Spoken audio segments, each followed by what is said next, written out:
今天4月27号，星期二，我来到最后一个景点——雅文七里乡玫瑰森林。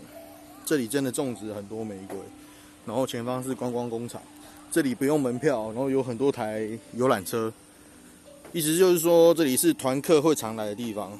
那我最后一个景点，因为晚餐的餐厅离这里很近，所以我就安排让大家来这边拍拍玫瑰、拍照。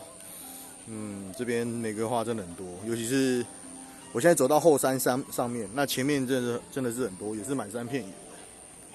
这里规划的不错，但这个户外的这个休憩区，我想可能蚊子会蛮多的，因为刚才去厕所，我就被蚊子叮了。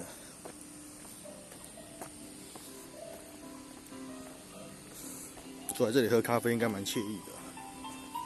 看一下下方，观光工厂，雅文是做这个保养品的吧？代言的是萧敬腾。我上面这个水池感觉就很美。不过这种挂在池子上面的应该是真的玫瑰还是假的玫瑰？上去看看才知道。上面开得比较茂盛。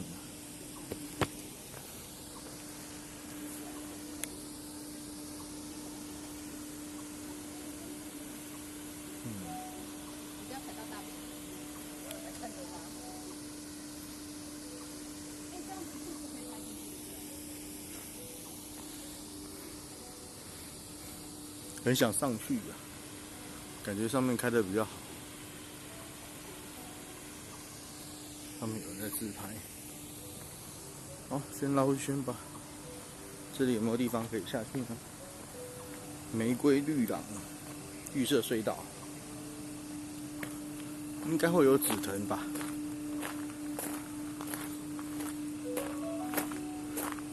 不过现在已经不是紫藤的季节了，紫藤的花期很短。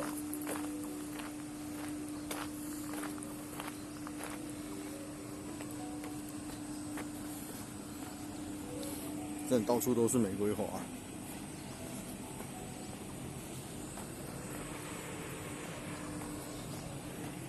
蛮特别的观光工厂。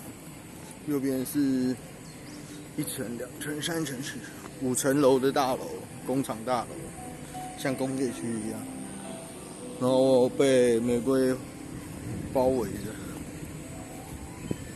然后走路都会闻到像那种什么精油或香水的味道。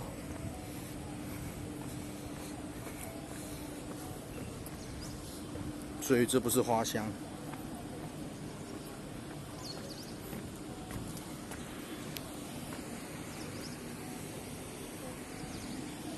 大概就这样子。然后有广播声音，应该就是工商啊，卖东西的。那我上去拍那个水池哈，上。